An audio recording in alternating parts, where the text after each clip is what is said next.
Tired. I'm so tired. Down in the palace laboratory, my body and my brain fight a bitter little war. One wants to sleep, while the other needs to stay awake. It takes every bit of my willpower I have to maintain the stalemate between them. Shaking my head, I blink, rub my eyes, and force myself to keep reading. This book is the last one I have on interdimensional phenomena. If I study it hard enough, I may just find an answer to my little dilemma. I have to keep reading. Normally, forcing myself to study would be like Spike forcing himself to ogle rarity. But right now, reading is the last thing I want to do. As I study the page, words come loose and jump around, turning perfectly legible text into gibberish before my eyes. My head feels like it's been filled with cotton. My muscles have been turned to jelly. Tired. I'm so tired. As I read, I can hear my bed calling to me like a siren to a lonely sailor. Come to me, Twilight. Lie your sleeping head to rest on my pillow. Cover your aching body with my comforter. Give in to the darkness and let your mind rest. My eyelids start to droop. Rest. Sleep. Yes. A little rest. That'll be nice. Tired. I'm so tired. No! Slapping myself again, I drag myself over to a nearby coffee urn and pour myself a cup of steaming black coffee, swish a tea bag through it, then crush a few caffeine tablets into the brew for good measure. Plugging my muzzle, I chug the piping hot slurry and grimace. Much as I hate it, at least it'll keep me awake for a few more hours. At least it'll keep me safe for a few more hours. I rub grit out of my eyes. How long has it been since I left the palace? Days? Weeks? I don't know. Down in this windowless lab, time does not exist. Even with the clock hanging above my desk, minutes, hours, and days all blur together. I'm not even sure if there still is even an Equestria anymore, or if Ponykind even still exists. Before I cast the force field around the castle, all of the staff were sent away. Even Spike. I'm sorry, Spike, but I can't let that thing find you too. I shudder. Even the thought of the thing seems to get its attention. The moment I even start thinking about it, I can feel its presence. A rat scrabbling behind the walls of reality, watching me, waiting for me, infinitely patient, infinitely alien, infinitely evil. I scour the book on my desk, frown, then hurl it against a wall, cracking the magic-infused crystal. Nothing. 550 pages of extra-dimensional phenomenon, and I still have no idea what I'm dealing with. Scowling, I sit up and trot over to the mirror in the center of the lab, weaving my way through an obstacle course of discarded scrolls, crumpled up notes, and candy wrappers. Like its cousin back in the Crystal Empire, it's a pane of magically doped glass in a horseshoe-shaped frame, accompanied by banks of blinking lights, tape reels, and power crystals. On its side is a crude dial marked Destination. I see more than myself in the reflective pane. I see the bloodshot eyes and greasy mane, the heavy eyelids, and unkempt fur. I hate it, more than I have hated anything in my entire life. Countless hours of scouring Star Scroll's work for clues on how to build it. Thousands of bits, and hundreds of hours spent constructing the horrible thing. And what great, world-changing discovery do I make? That sometimes it's better to leave the multiverse alone. I trot around the mirror, alternating between studying it and rubbing my chin. Should I destroy it? The mirror was deactivated right now. I hadn't used it since the first nightmare. But it was possible that the thing was using my creation as an anchor of sorts, allowing to extend its conscious into our universe. Destroying it could break the connection, or make things exponentially worse. What choice do I have? Already, I feel the energy leaking from my body. My alicorn physiology had already metabolized the caffeine. The world starts becoming heavier and heavier, as if a gaggle of imps was stacking barbells on my back. My thoughts become fuzzier, looser. I have to do this. Now. A ball of magic forms on my horn, growing larger and larger while I pour my will into it. With a mental flick of my fetlock, I hurl the destructive sphere at the mirror. There's a flash of blue light, a whiff of ozone, and when the light fades, all that is left of my grand project is a pile of molten glass and charred rubble. For a moment, I feel a sense of deep, deep peace. The weights fall off of my back. That did it. It's over. Now, to get some sleep. I trot towards the stairwell, leading out of the laboratory.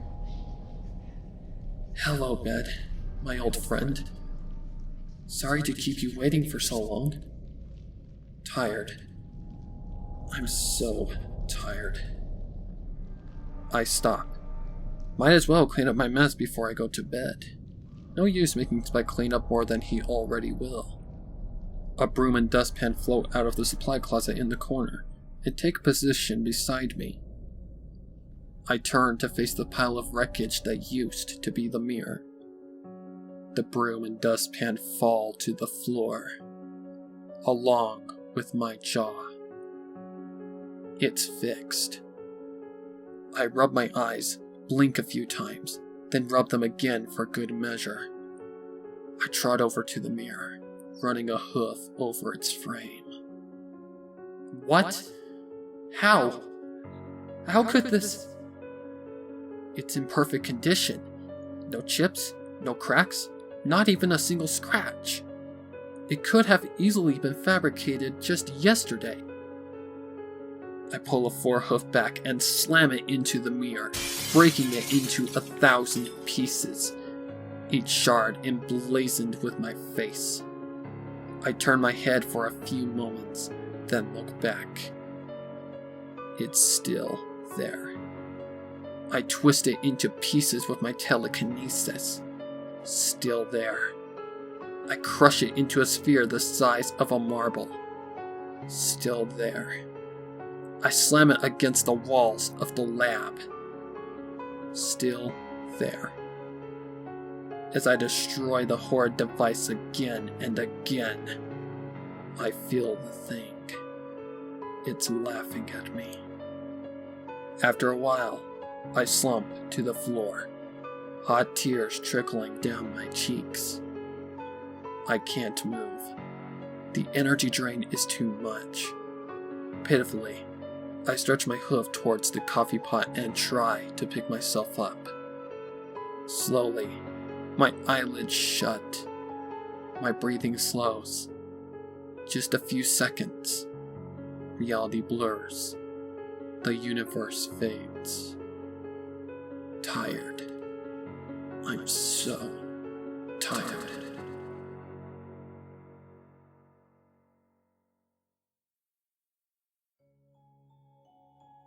When I come to, I'm a very long way from home.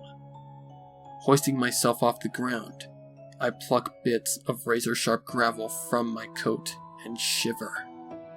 On both sides of me are walls of jagged obsidian, higher than the highest mountain stacked atop the second highest mountain. There's no sun in this bizarre version of Equestria. No clouds, no wind, not even a sky. The only light sources are these patches of glowing red slime dripping from the walls. As I shiver in the frigid, flinty air, the thing approaches. I don't see or hear anything. There's no sound whatsoever, save for my terrified heartbeat. But somehow, I can feel that it's approaching. Fast. The prey animal inside of me kicks in. I rear up on my hind legs, whinny, and gallop down the canyon. Frantically, I scan my surroundings. I spot a warm white light with the same horseshoe shape as the portal. Quickly, I charge towards it. Each step pushes jagged, glassy rock into the frog of my hoof. But I grip my teeth and push myself forward. I'm a princess of Equestria. I can do this. The feeling grows stronger by the second. Whatever the thing is, it's catching up. I hurl myself through the canyon, sharp outcroppings slicing up my sides. One takes the tip of my left wing. Another takes a small chunk out of my right hoof. My teeth clench. Pain is pushed aside. All that's left is will. Nothing else matters but the portal. The friendly light grows larger with every hoof step. I'm nearly overcome with joy from just looking at it. Home. Sweet home. It's been so long. Much too long. Something catches my left foreleg. I yelp and stumble face first onto the canyon floor. Every vertex, every edge is a blade, slicing my body to ribbons. I scrabble desperately on the slick stone to try and regain my footing, only to slice myself up even more. Blood wells up from my countless cuts, turning my coat a dark purple. It's a miracle or a curse that I haven't blacked out yet. The feeling crescendos. Something grabs my body and locks it into place, like I was suddenly encased in a block of glass. Against my will, I'm slowly rotated away from the portal and back towards the darkness. I hear a sound like a mountain-sized bell tolling. Something materializes from the darkness. It's a door, larger than 100 Canterlot castles stacked atop each other. From what I can see in the dim light, it's made of a featureless material resembling polished basalt. With it are no markings of any kind, no visible hinges, only a thin seam running straight down the middle. One look at the thing and I instantly forget about my horrible pain. My stomach turns to ice. Tears of pure fear trickle down my cheeks. It found me. This thing is no rat. This is beyond anything I have ever experienced. It's like a dust mite staring up at the hoof of an alicorn, trying to comprehend what it's looking at. Only I'm the dust mite, and the alicorn is looking back, and it's laughing. There's a sound like a planet screaming in pain. A thin line of light appears where the seam once was. Harsh, unnatural light of a color that I cannot even begin to describe. Sapping what little will I have left. Slowly, the line grows wider. The light pierces through me, burning me from the inside out. I slam my eyes shut, but the light pierces right through me, growing brighter, hotter. Finally, it fades. Blinking away spots, I open my eyes. I instantly regret it. Behind the door is a wall, an infinitely tall, infinitely long wall, made of bodies. My bodies.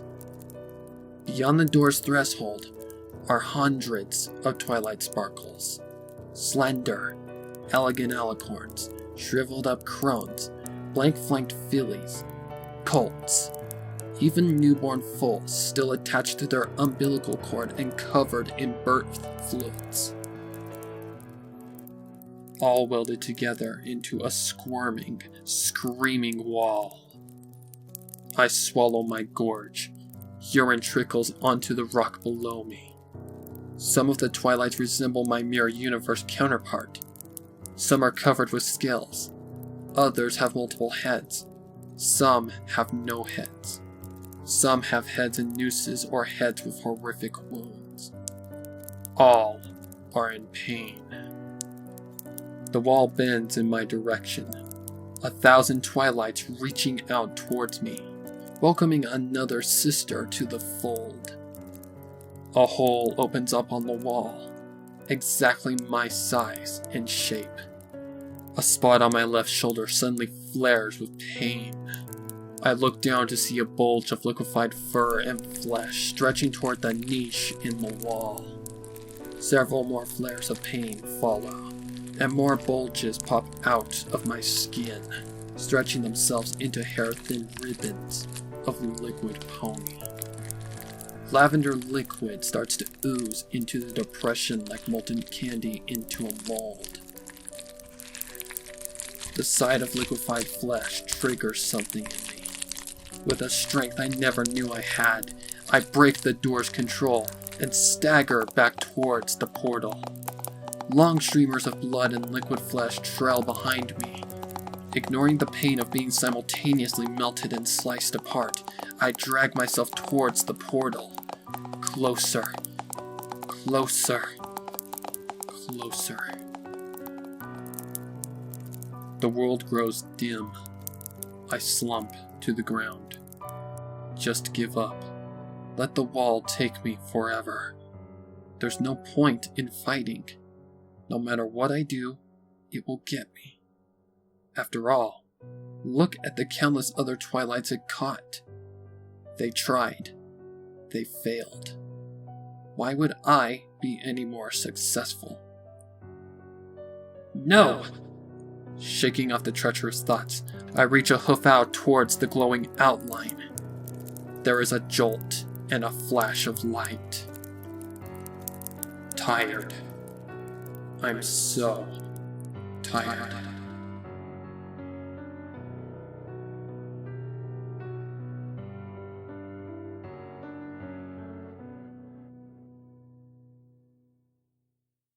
I'm back, lying flat on my stomach next to that accursed mirror. Wobbling, I pick myself up. I hurt. Everything hurts. Somehow my body is completely untouched, but I can still feel the wounds, still feel the disgusting tug of being drawn into the wall. I'm alive. I can't believe it, but I'm alive. I drop to my hooves and start kissing that dusty, scuffed up floor. Oh, sweet, beautiful reality. Then I remember the wall. Something hot and bitter shoots up my throat.